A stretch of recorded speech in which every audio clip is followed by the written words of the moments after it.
Unless you've been living under a rock with no internet or a phone, then you probably know that the Biden administration has, true to their promise, canceled some and delayed some student loan debt. Now, that's obviously the story of the day, and it relates to crypto because it, of course, relates to inflation and money printing, which are two of the things that we hate the most in this community. As usual, I have an amazing panel today: Alex Miller, David Young, and Rich Rosenblum to discuss all of this topic. And, well, we have a whole lot more in store for you guys. You guys don't want to miss it. Let's go. Let's go.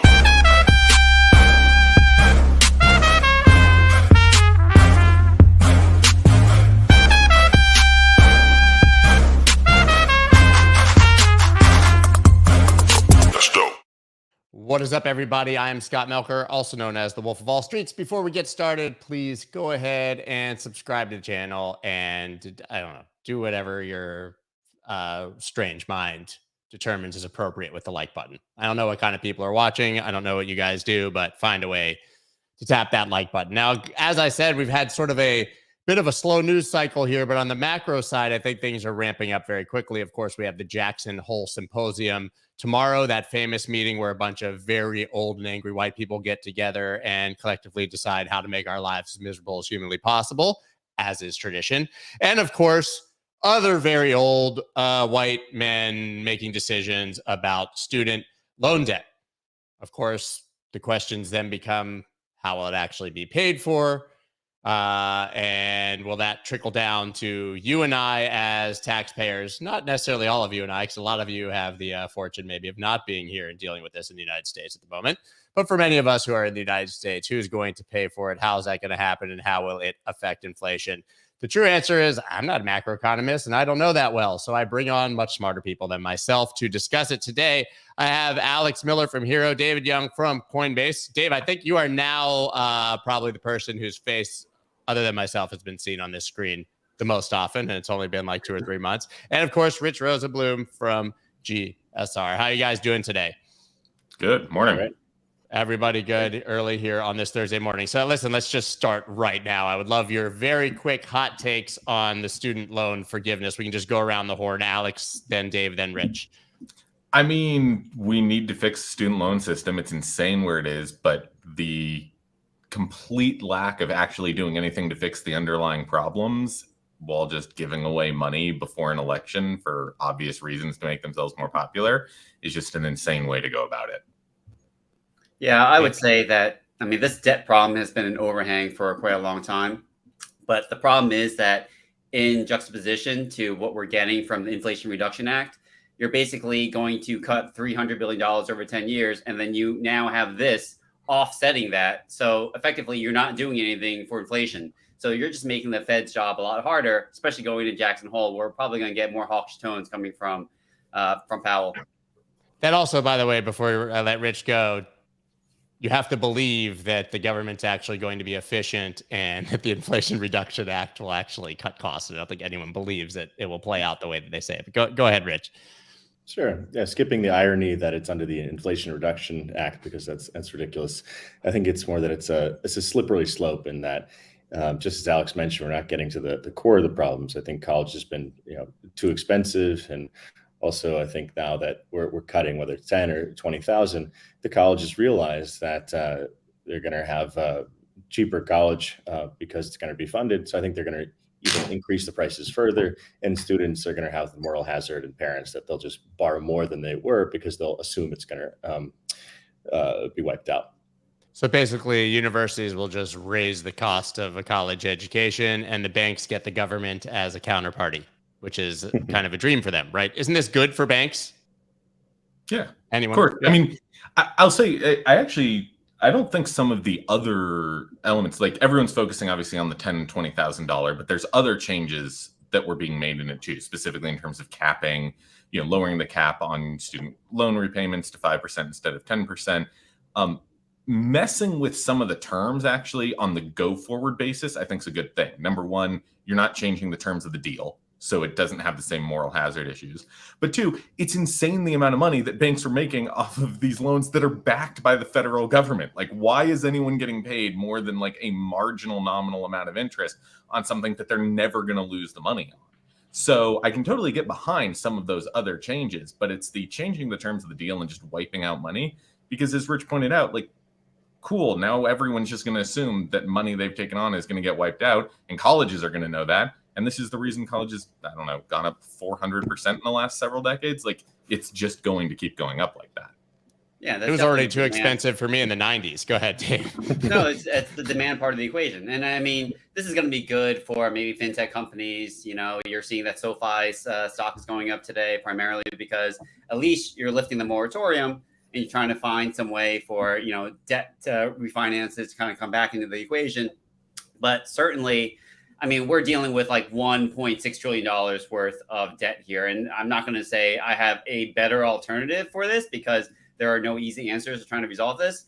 It's just that I feel this was more of a convenient solution that really didn't like dive too deep into the practical impacts of, yes, this could completely start to increase tuitions on one side on the micro level, and on the macro level, like the demand implications of this are huge. So I think this wasn't well considered. Yeah, I mean, I obviously have to agree. It's sort of hard. You can see both sides, I think. I mean, obviously, there's an argument that student debt is out of control, that people deserve relief. It just makes no, it's like having an appendage that needs to be removed and putting a Band-Aid on it, right? And like you said, I think this is going to actually encourage banks to offer more predatory loans. It's basically a green light to say, do whatever you want, the government's going to pay for it. And that, in a time of inflation and when these are the narratives, seems just absolutely insane to me. Yeah. Yep. So moving on to the Inflation Reduction Act, which David brought up. If you've read it, which obviously I've just kind of done a summary, it seems to be about the environment and taxes and nothing to do with inflation. Have you guys looked at this? Yeah, I mean, it does reduce inflation as a proxy of, you know, trying to tackle some of these other things. It tries to, of course, pay for that by cutting, actually increasing taxes on corporates, for example. I mean, not to a meaningful degree, so it's actually been okay from that perspective. But frankly, it all has to kind of go right. And, you know, this is the reduction over a 10-year period, so it's not going to be immediately felt. But, I mean, it will actually support things on the fiscal level, at least probably over the next decade, assuming that no one kind of comes in 2 years and kind of undoes all of it. Or in a few months. Yeah. Yeah, I mean, that makes perfect sense, certainly. And that's the laughable thing you just kind of touched on. Is like, is there any law that's passed or a bill that's passed in this country that can't just be reversed basically immediately anyways?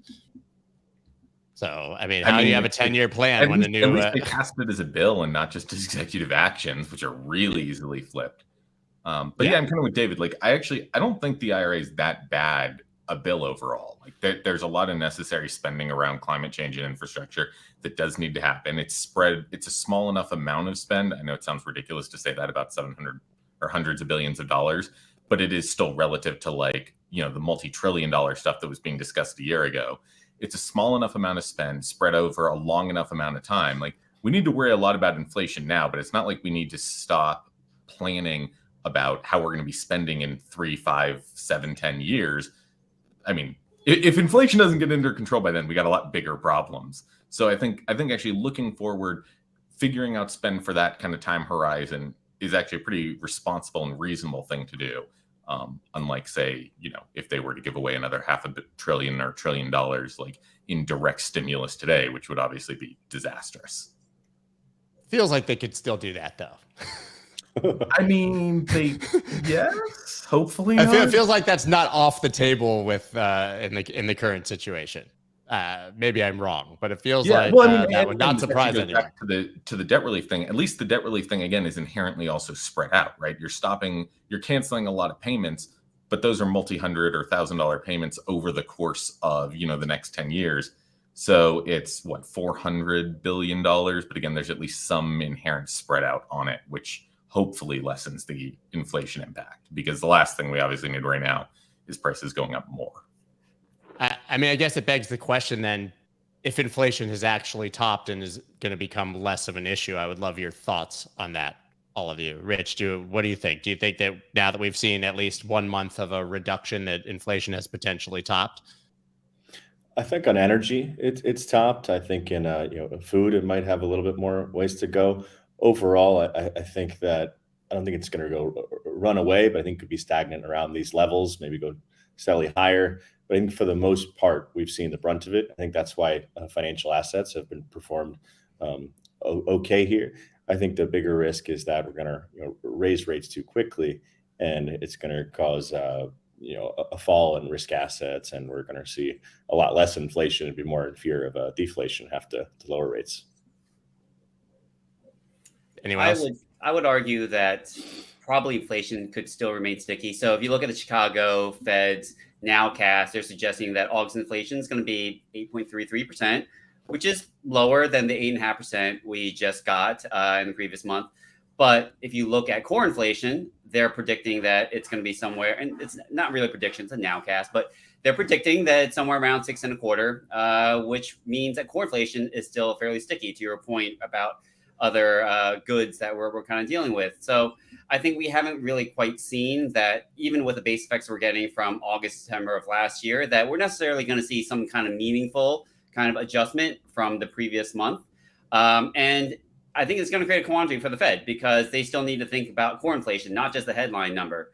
And probably we're going to get some keywords coming out of Jackson Hole on today, but also mostly Friday, where we're probably going to need to see if they're going to say things like over tightening, or he's going to concede that actually we need to take a moderate approach to tightening, which is what I expect, and that they're going to need to continue on with the hiking cycle.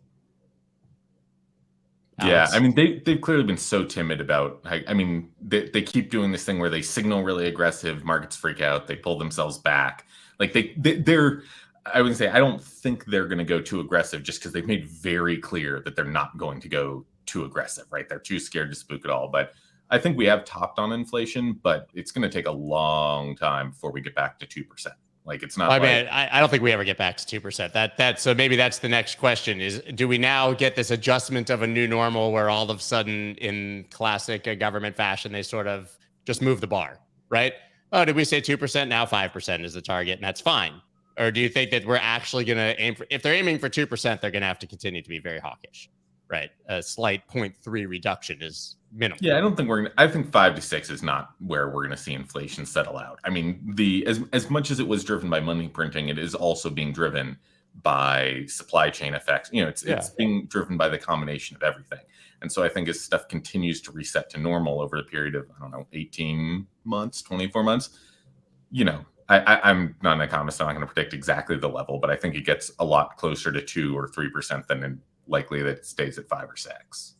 And if it does, go ahead, David, please. No, I mean, that's exactly what Neil Kashkari was saying, right? One of the Fed governors. He was saying that you basically need to engineer a recession in order to get inflation down, because in order to kind of even bring us somewhere below like even 6% by the end of the year, you're going to need to actually see some sort of deflationary effect, which really is asking a lot. I mean, yes, energy prices have been kind of coming down, but that's not going to be sufficient in order to kind of get these numbers down, particularly since supply chains, even though they've eased, aren't necessarily much better. For example, I would imagine that probably going into 2023, if they continue sticking with this plan and continue sticking with the current tightening cycle as is, and given like the kind of direction for the economy, maybe that could happen, but it's not going to then be a soft landing. Like they're going to have to engineer something pretty dramatic in order to get that down.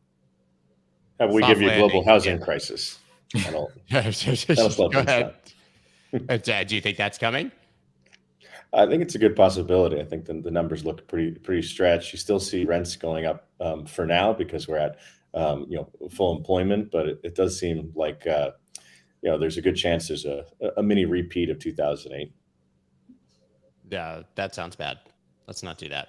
But I guess that brings us back to the core topic of what we always like talk about here. That's Bitcoin and crypto. Because if we were seeing these inflation numbers a few years ago and it was sort of all maxis, we would all be railing against inflation, saying Bitcoin fixes this. I'm not hearing as much about that anymore after sort of this bear market, when people have started to argue that Bitcoin is no longer an inflation hedge. Do you think that we still can make that debate? Is it now a nascent inflation hedge? It will be an inflation hedge.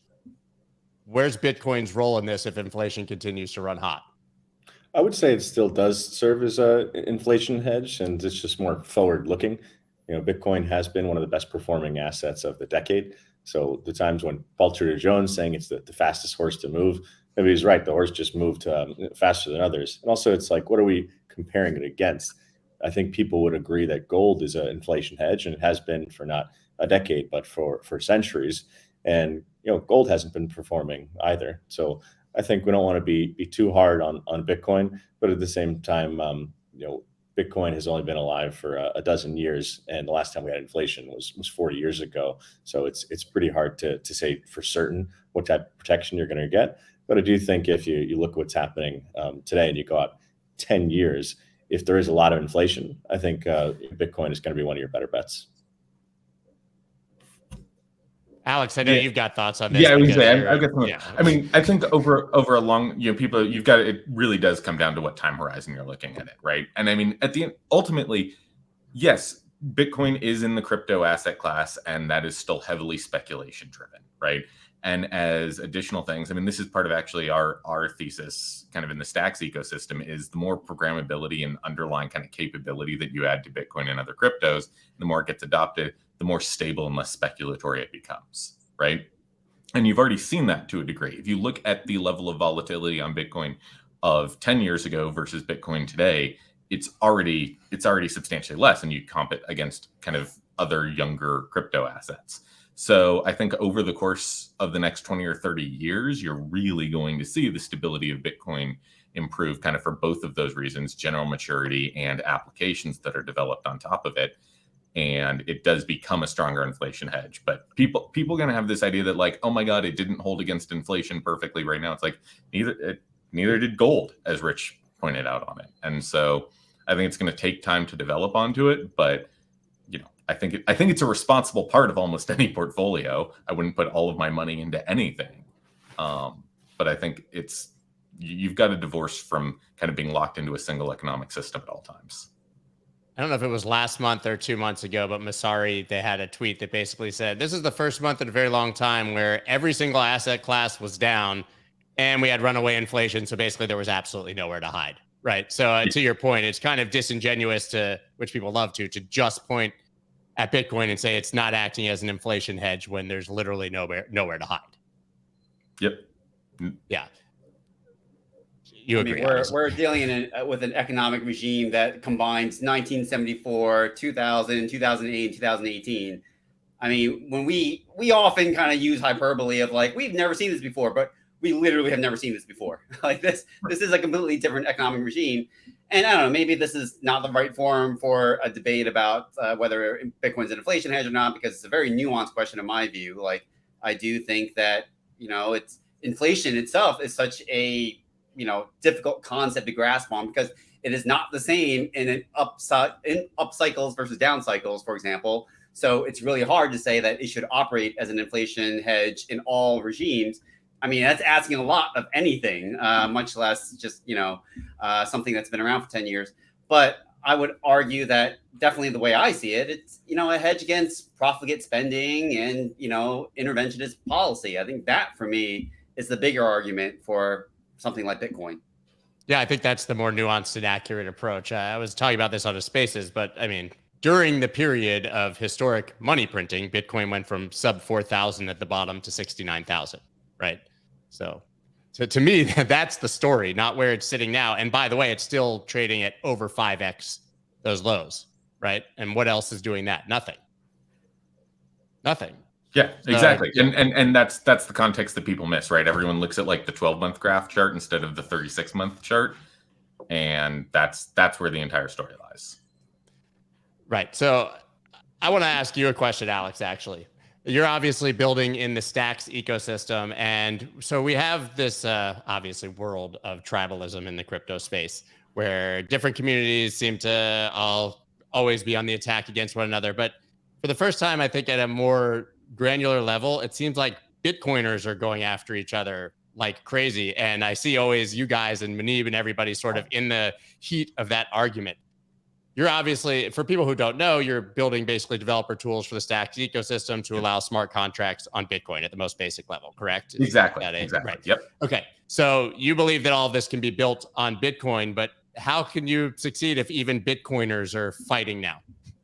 Well, so first, this is not the first time there's been any kind of strife. I mean, we've had the between forks. people. Yeah, of course. Does everyone remember the block size wars? Yeah, I mean, that was aggressive, and I think actually it's if you really dig into the layers and you look at sort of who's on what sides and things, you have a lot of people who actually over the last few years took, for lack of a better term, real religion around Bitcoin, especially, and it's a lot of times those are the most vocal about things, and it's not the actual like OG people who've been in it since 2010, 2011, 2012 or something like that, right? It's the folks who like found it in 15, 16, 17 or something, or even potentially after 17 and haven't actually lived through a bear market or anything before. So look, I think this is a natural part of any cycle. It's part of the reason that I actually think like a multi-chain world is a good thing, right? Competition between different ideas and different systems is always going to produce a better outcome than some single culture. And so yeah, there's back and forth on it. I don't think it's particularly bad. I'd like to see folks be a little more welcoming at times to people coming in, especially if you're trying to get people to build. Like, people want to build in supportive ecosystems where people are encouraging them to do, and that's a big part of what kind of we're trying to build in our ecosystem. And it's not just us, right?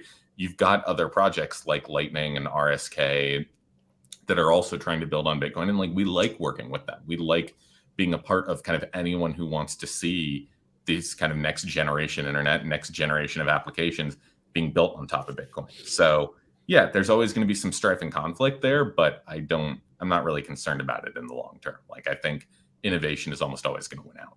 I mean, Dave, Rich, you guys are both dealing with institutions probably on a regular and day-to-day basis. Does any of this, is this something that we're seeing sort of in our bubble and these arguments? It seems crazy because we're on Twitter, or does any of this actually leak out and become a concern for people that are looking to enter this space?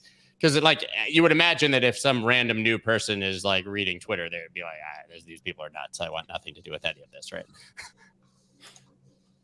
Rich, you want to go first? I think on a general sense of Bitcoin maximalists versus other, it's pretty critical. I think you have some groups that have paid a lot to be extremely regulatory compliant, being able to deal with sovereign wealth funds, help them acquire pensions. So they've been living and breathing the story that Bitcoin is the one and only digital asset that there will ever be. So they're going to make up reasons why that's the truth. And I think that if you're in the space and dealing with crypto natives, you actually don't hear that maxi term. It might be that they're referring to Ethereum now if they're in the NFT space. I think it's very clear they're going to need different blockchains for different things. And also, whether we're looking at Mist and Aptos, we're looking at very brand new blockchains to do the exact same things, because we're still trying to focus on the same scalability and security issues that we have been for a decade. I would just say, from my part, looking at institutional investors, like, we forget, kind of sitting inside of the crypto ecosystem a lot of times, that what resonates with us and what kind of comes up in the conversation doesn't necessarily make its way out into the TradFi or into like the world of people who aren't listening to this stuff all the time. Like, I talk to friends who aren't in crypto, and I'm like, oh yeah, there's a sanction on Tornado Cash. Like, what are you talking about? What is that? And like, they have no idea. But this is all we want to talk about in our world. And I think kind of same goes for the Bitcoin conversations surrounding like what really constitutes hard money. Like, if we start to introduce smart contracts of this, does that dilute that? I mean, that I would say that conversation isn't really being had among institutional investors. I think that's something that we as a community are taking very seriously, but I don't know if that's going to be the value prop for those guys. Yeah, I mean, I think people have the attention span of gnats, and it will all be forgettable in a month, including the student loan forgiveness, to be quite honest, right? I think that's the bet that the government's making, is that they'll just come up with something else. There'll be something else in a month that'll make everyone forget about it. But Alex, I mean, to that end, you made the point that you believe multi-chain world is viable, that obviously competition is good. So what's the thesis then for building, specifically on Bitcoin, smart contracts on Bitcoin when, I mean, one could obviously make the argument, I'm not necessarily making it, that, that's functioning well on Ethereum and other chains. Right. So Bitcoin is like the OG cryptocurrency, right? It's the most stable. It's the most well-known. If, I always like to say, like, if your crazy uncle starts talking to you about crypto over Thanksgiving dinner, he is not talking to you about like Cardano or something. But he might be talking to you about SHIB or Doge. But yeah, I was going to say there's 2 coins he's talking to you about, either Bitcoin or Dogecoin. Those are the only 2 coins that like normal people know. But kind of again to what Dave was saying earlier, they're not aware or involved in the intersign conflicts there, right? They're aware of what it is. But so if you're looking for something that's like the most secure, right? The most trusted, the most long-term, like that's what Bitcoin is. And so our view is, if you're building out that, again, as we like to go back to the next generation internet, you want something you are confident is going to be around and trusted in another 50 or 100 years from now. And that's what Bitcoin is. So I think that there's a real benefit to building these things on top of that, even if more specialized chains for certain applications are going to spam. Some people want something that's called a blockchain, but is really just a centralized database. And they can totally go use Solana if they want it for that. But some people are actually building things where they understand the benefit of a decentralized, trusted ecosystem. And that's why they're going to come to something like Bitcoin for it. Surprised that you guys aren't just talking about BitBoy around the Thanksgiving table. I mean, I figured that's the topic of conversation. Yeah, I'm trying hard to keep it to keep from having from going full gossip panel and conversations on this channel, but it's very hard when you have things like that going on in the community. Listen, David, going back to the student loan debt, we're going to see a lot of people. It's not the same as stimulus necessarily. They're not getting a $10,000 check or a $20,000 check, but that debt relief obviously is likened to having money in their pocket. At Coinbase, or in your personal thesis, do you think that will act sort of like stimulus did in the past and allow people to spend more money buying Bitcoin or other digital assets? It's a really good question. I mean, certainly the inflation argument was twofold, and one of them is demand, but do they feel sufficient enough in terms of like, because I mean, when you get stimulus, it's a wealth effect, right? Like you actually feel like almost like it's free money and it's worth kind of spending. But here it's a little bit different, because when we think about money, debt forgiveness is a little bit different from like money you owe is different from money you're given. So I think that psychological effect really does kind of, it doesn't necessarily make that same transition. So I actually don't think that it's necessarily going to be the same as pumping liquidity into the system.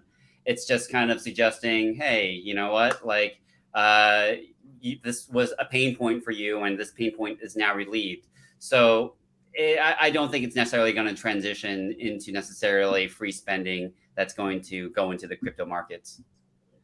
I mean, it makes sense. Most people who probably have that debt still don't have, even though they're not paying the debt, don't have that much extra cash on a month-to-month basis that they're going to go speculate with. Rich, what do you think? I mean, do you think that, listen, it was 1,500 last time, and that, to everybody, and everybody points to that as the reason that we had this sort of huge boom in markets. This is 10 or 20,000, and probably going to people who are generally a bit younger and crypto native, or at least interested in this market. Yeah, Rich, I'd say it's somewhere in between, given that if somebody just deposited 20,000 into your account, I think we'd see the movements into Coinbase and other venues to buy Bitcoin move pretty quickly, within a couple of days. Here, I think that it's a little bit less direct. At the same time, if the stimmies were 1,500 a person or so, if here it's more 10,000, 20,000, it might feel like they have a little bit more wealth to put 1,000 or so. It's just less people that will be having that benefit, since I think that the stimulus payments covered more people. I think it's going to need. I think on an individual level, this looks a lot more like a tax cut in terms of stimulus than it does in terms of a straight stimulus drop, right? It's $100, maybe $200 a month over several years and in this case, a concentrated group of people. So that $1,500, I think it was like $2 trillion in total spending or something across everyone. Like, it was a huge amount of money. So this is an order of magnitude less money dripped over much longer time periods into people. And to David's point, like it's psychologically different, I think, for folks. So I think it's more likely to drive kind of longer term spending around like housing. I mean, a lot of people have said like, great, I can now afford a house, or I think it makes longer term investments more feasible for that group of people, which is a good thing. Again, achieved in a really clumsy and terrible way that will have lots of side effects, but that underlying thing is good. Yeah, and you have to keep in mind too that was just the U.S. By the way, Alex. I mean, 2020, we were seeing that a lot of people, a lot of countries, were actually providing fiscal stimulus to the point that we had $12 trillion of global liquidity in the system. Yep. So, I mean, a lot was kind of as a result, like crypto benefited from that. But the other thing I kind of want to say is that you have to feel that you're richer, and it's when you've got debt relief. Does that make you feel richer? I mean, that's really the kind of the question. And I don't have the right answer to that, to be quite honest with you. I was listening to something else where someone was talking about how housing prices have gone up. So if you're a homeowner in this country, like you actually feel that you're wealthier. I own a home and I don't know if I necessarily feel, because I can't realize that liquidity until I sell. So, and even if you do, you're going to go have to buy something more expensive in the same market. I think that whole argument is so nonsensical. Personally, or the second mortgage. Also, I would say you can HELOC it though, and I mean, and a lot of people did that. A huge number of people did. Yeah, and Alex, to your point, I think you made a great point, which is now you would just think if housing prices gone up, you'll just apply that $150 to your mortgage budget or and not just go like buy assets. Also, there's a lot of context to the macro situation when that happened. Even though I think people were expecting something horrible to happen, the effects hadn't really kicked in, right? People were literally given $1,500 checks while they still had their jobs and while things weren't bad yet. Now everybody thinks that we're all doomed and the entire world is going to zero, and are probably less inclined to throw their extra money at investments.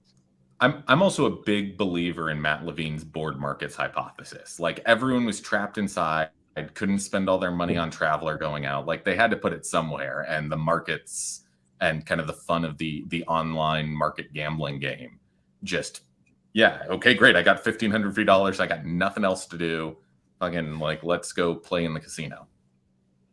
And that is definitely not happening here. I think everyone, to your point, Scott, is like reasonably very worried that like we're about to fall off a cliff economically. I mean, it's weird because of course inflation's high, unemployment's low, nobody knows what the hell's going to happen.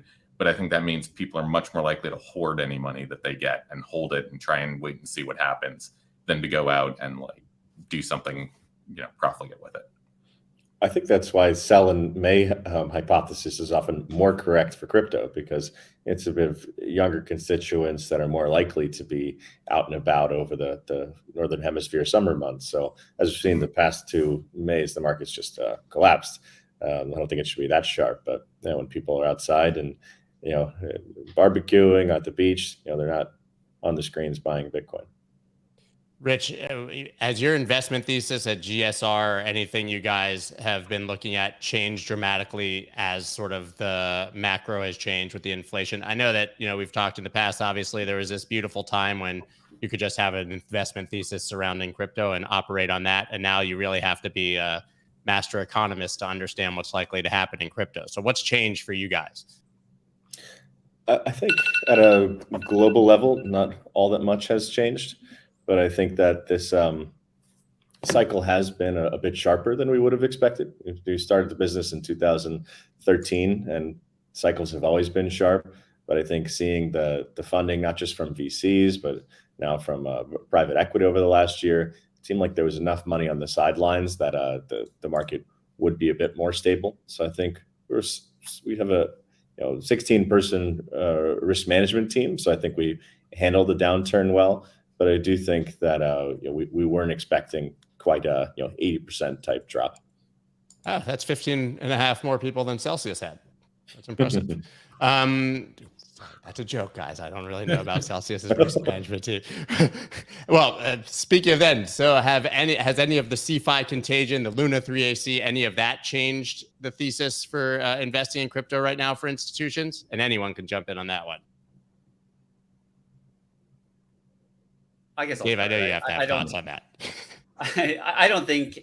I mean, for a very short period of time. Obviously, liquidations had an impact on the market, but I think for many of the institutions I spoke to, at least, they understood that that was a credit event, not a crypto event. And when they kind of heard the facts and understood, what Celsius, for example, just to take one entity, was doing in terms of, taking in user deposits and actually rehypothecating them, or, putting in DeFi and recursively yield farming on Aave or whatever they were doing.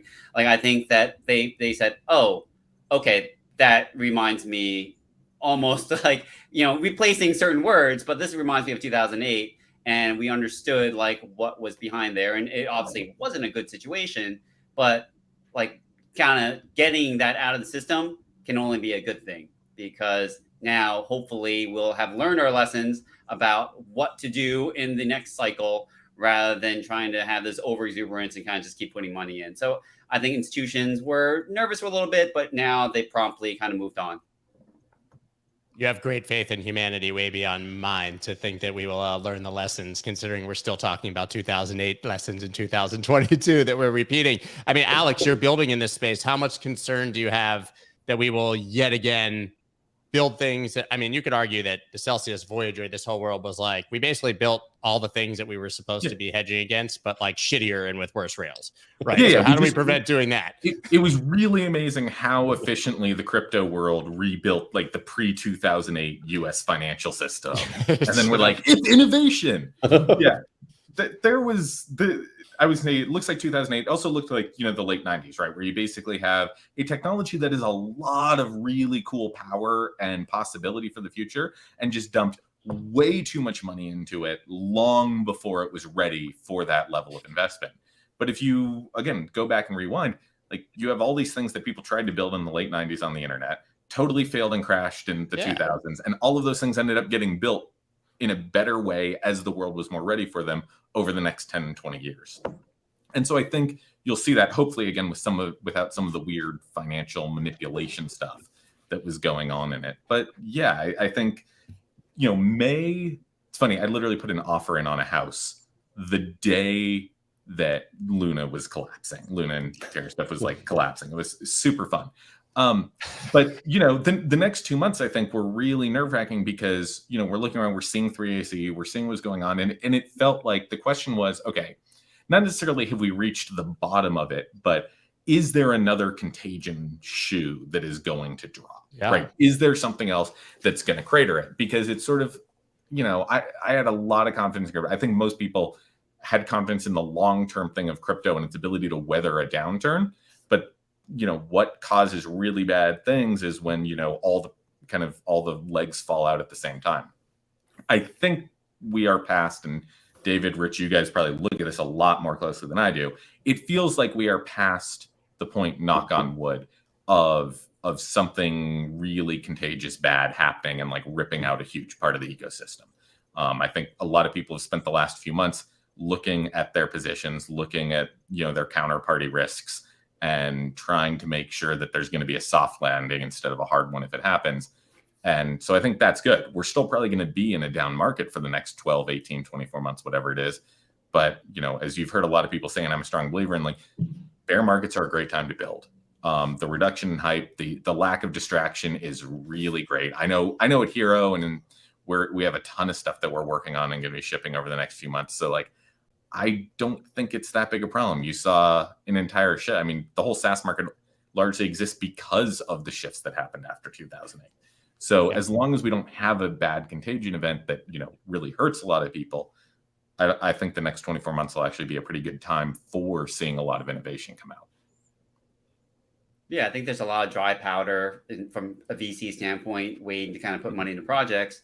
And, if anything, I think it's a good thing to see that now the projects that continue to exist and are continuing to build are the ones that are probably going to build the foundations for the Web3 ecosystem, and I'm not saying that the ones previously who were kind of not wiped out in this were good or bad. I'm not trying to pass judgment on it, but it does seem that some of those projects were less than fruitful, let's just say. Whereas I would, kind of argue that for the time being, what we've kind of gotten out of this crisis, and I don't think we've completely seen all those contagion effects kind of weeded out yet. I mean, we are still getting stories about hodl knots, for example, and other kind of entities that maybe some people aren't familiar with. But certainly, it's nowhere near the same magnitude that we got in June. Yeah, I'd say the macro currents are just a lot stronger than the tides that ebb and flow in crypto, and so I think it's hard to picture a very bullish event in macro unless there's some type of surprise, which where we need a lot more stimulus. It might be that things need to actually get a lot worse for there to be stronger stimulus for people to vote with Bitcoin against these types of monetary plays. But I do think when you look at the reasons for rally, we had the DeFi summer, you had the surge in purchasing of NFTs. I feel like we're going to need something new, a real new type of innovation. Maybe it's going to be in gaming, or finally have something in social. But I do think that myself, my company, as most of us in the industry, are very bullish long term. But I think for the next couple of years, if there's nothing really bullish in macro to come out, it's hard to get that excited about a crypto. Can the Ethereum merge be that catalyst, or have we already seen all of the buying and excitement for that?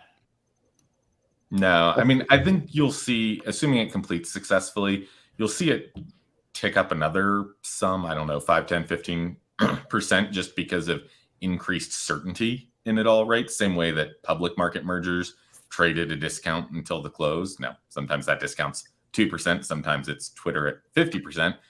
But I think you'll get some of that. But I don't think the merge doesn't affect developers. It doesn't really affect end users. I mean, there's some staking change stuff there, but for the most part, it's a very inside baseball, very technical thing. But I think Rich is right. Like, it's the next resurgence of interest in crypto is going to have to be driven by something.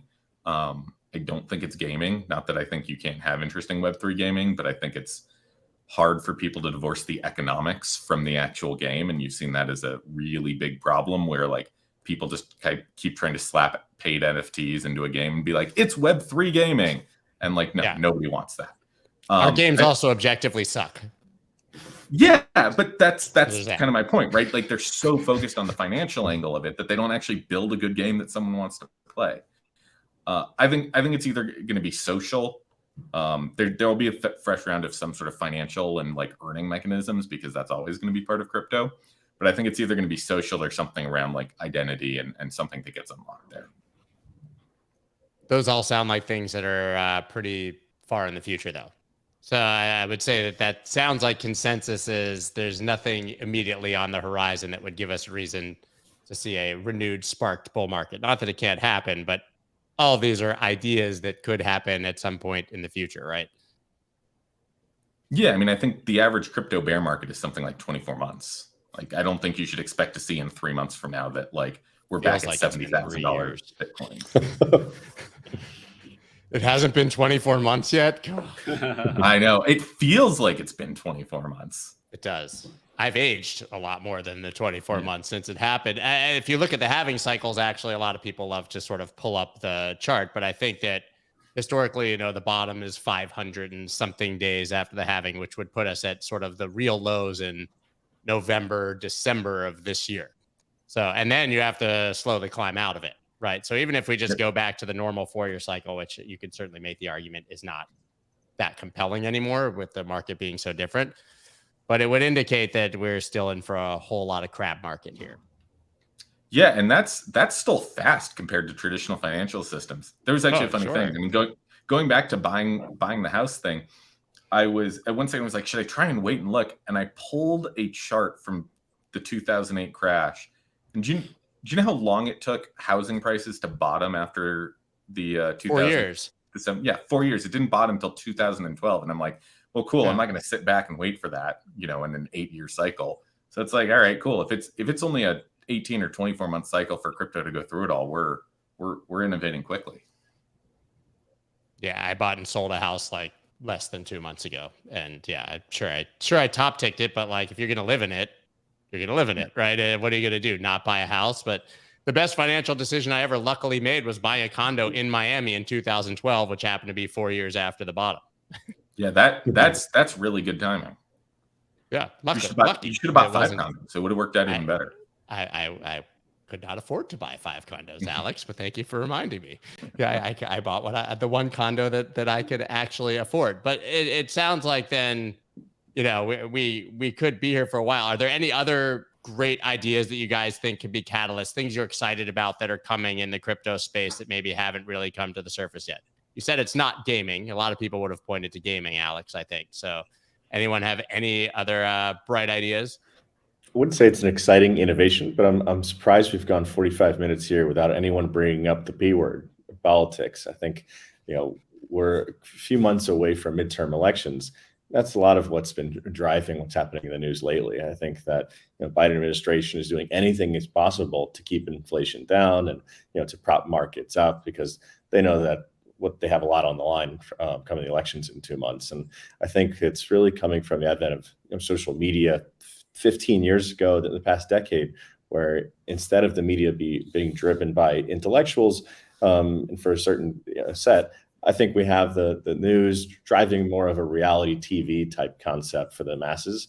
And so I think that this ultra polarization caused by social media is having a major impact on politics. And over the long term, I think that is bullish for Bitcoin, because when people see that you can't get anyone people are excited about elected or even on the roster, it breaks a lot of the trust that we have in that institution, which is a really important one, not just for the US and for the world. And I think that it gives people reason to want to buy something that more like Bitcoin, where it does have trust and is more consistent over time. Opting out of the nonsense, going back to the core thesis for Bitcoin in the first place, right? I mean, A great modern philosopher Ricky Gervais said recently that when feelings start to outweigh facts, the world starts to go downhill. And I think that's increasingly correct by the month. Oh, then we're really screwed right now. At least judging by anything you would read on social media. I mean, we have a long, actually, historical context. There's plenty of times when we can look at midterm elections in tightening cycles, right? I believe there's been 12 tightening cycles since 1950s. Actually, 11 of them, the stock market has performed well if you zoom out to 1 to 3 years, as opposed to just looking at the first 3 quarters, which is what we're doing now.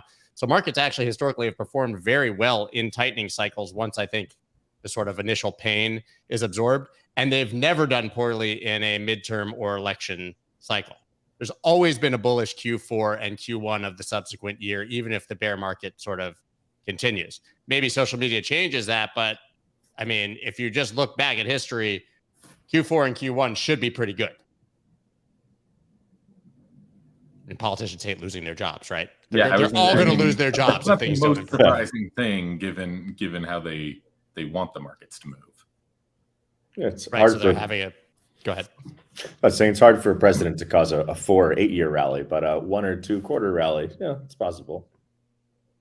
It just seems like when everybody starts ramping up their election spending in October, they're going to need to have better talking points than what they have right now, which maybe means the Fed lets off the gas, even though the Fed is independent of the government, right? Totally. Yeah. So, I mean, does even they kind of like are these conflicting theses then, because there's really no catalyst here that should get us excited, but we do have this historical precedence, at least, that we could get like a nice relief rally or bounce in those 2 quarters. I mean, Rich, are you guys, is that part of your thesis at all? Is that on your radar that you brought up the elections, that could actually dramatically affect markets for that period? Yeah, I'd have to look at the analysis you did. I was thinking that it's more going to peak in November, but I think that would make sense. That could make sense too. Yeah. So maybe we'll get another massive Uptober like we did last year. The only good month that we've really had in like a year and a half. That'll be fun. So I guess we need to now talk about the merge, right? We talked about it a little bit, but do you think that, and Dave, you and I have talked about this at length, but do you think that there's a significant risk that it doesn't go well? Anyone? Like that it just utterly fails and it doesn't work? I really hope not. It's bad for everybody if it doesn't go well. I say this as someone who's ardently in the Bitcoin ecosystem. The last thing I want to see is the merge not go well. After 3 test nets go through, I don't think it's going to be a Titanic situation. I think it might be there's some mini missteps, but and it might be sensationalized, by groups that are following it closely and want to have a news story. But at this stage, why would they move forward ahead of the timelines that were stated a few months ago if they didn't have confidence? Yeah, I think we learned a lot from the test nets and the shadow forks as well, because I mean, this is basically what confirmed that we had to run with dual terminal difficulty, whether we needed just a hash rate in order to kind of reach that. I mean, maybe like we have to qualify what does failure look like as well. I mean, like what we're considering in finality is like we just need to have like 2/3 of the validators actually approve the blocks in 2 epochs, or all the blocks within 2 epochs, right? And once that does, and once that's finalized, like we're done. So we'll know in 15 minutes, more or less.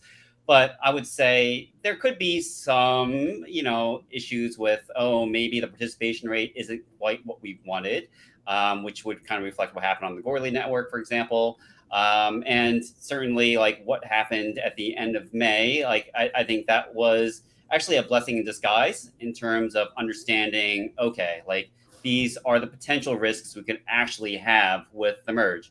But I think beyond that too, we were kind of talking about what's the next narrative for the crypto cycle.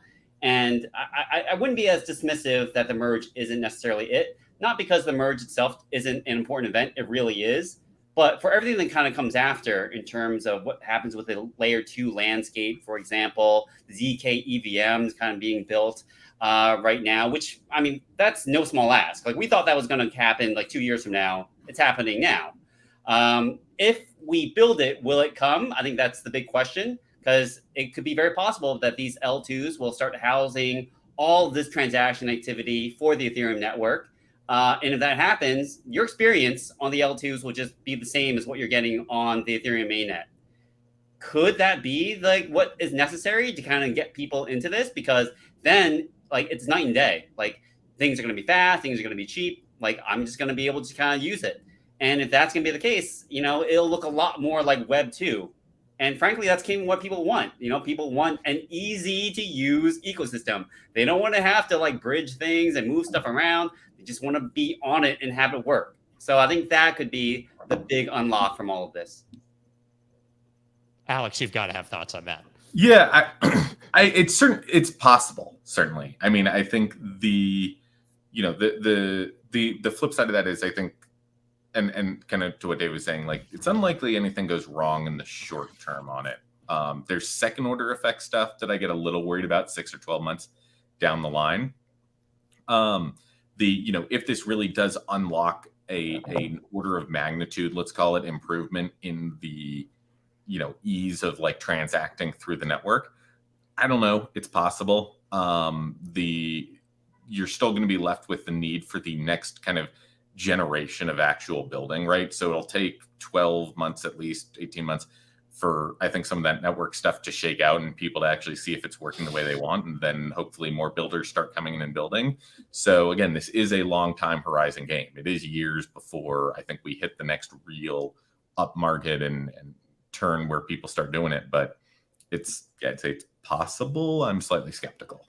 I mean, it's kind of like the halving, right? I mean, it's a very long-term fundamental event that for some reason people get super excited about as it's happening, as if we're going to have this Y2K moment and the entire world is going to change like the second that the merge happens. It's not. But I think, to David's point, it really maybe unlocks the power of the L2s, and then you don't have to wait for Ethereum, the underlying network, for all of that development to happen. David, I mean, is that correct?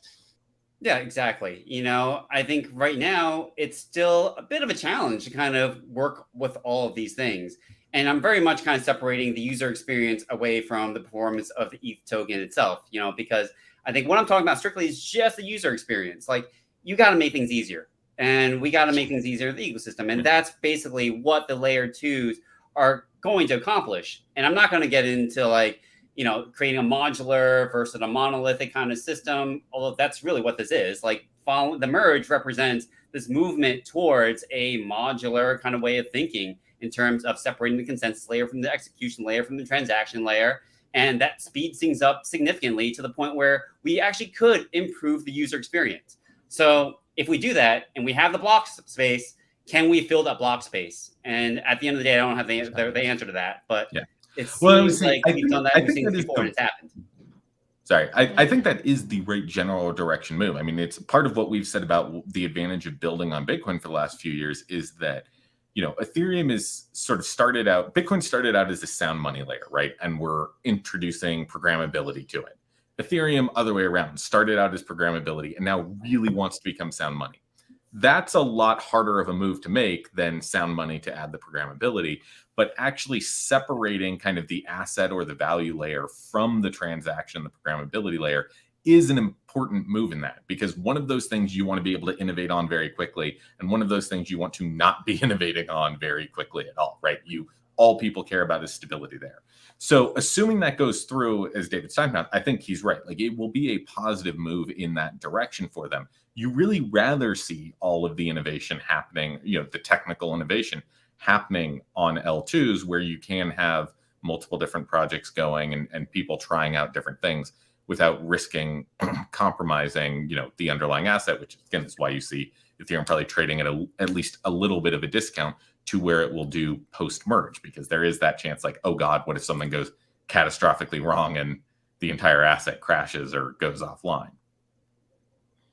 Yeah, I think about this like the start of the internet, and I'm not talking about like, when we had 50 different protocols. I'm talking about when we finally first had like the first real public internet. We didn't know what was going to be innovated on the space. We couldn't have predicted podcasts like this one. We couldn't have predicted, creating an Amazon or whatever, but like eventually it happened, but it was in the longer term, right? Like, I mean, like, it still took time for us to kind of finally say like, there's a use case that we could have for this and people could stand by. Well, you couldn't actually do that until we finally had SSL, right? But it happened. And then we ultimately did that. So that's kind of what I'm looking forward to. I don't know what's going to be built on there once we get the block size. I'm just saying that it's possible that it hasn't been thought of yet, but it will, because it will be possible to actually execute it. We first need to let it be possible to execute first. Yeah, that makes perfect sense. And believe it or not, here we are at 10:30, which means that we're done, guys. So thank you so much for all of your thoughts, everybody. I tagged everyone here instead of saying all their Twitter names. I tagged them in tweets. You guys can go check it out and follow all of them. I think the moral of the story, as usual, that I get out of all these conversations is we're still really early. Right, we're still really early, and which is a good thing, right? And there's still always going to be speculation as to what's going to happen, and yeah, there's just endless opportunity in this market, and whatever we guess is probably the next thing to come will probably be wrong. But thank you guys very much. Everyone else, I will be here back again tomorrow morning at 9:30 a.m. Eastern Standard Time. So tune in. Once again, Alex, Rich, David, thank you guys so much for your time and for sharing your thoughts. Peace, everyone. Thanks so much. Thank you, Scott. That's dope.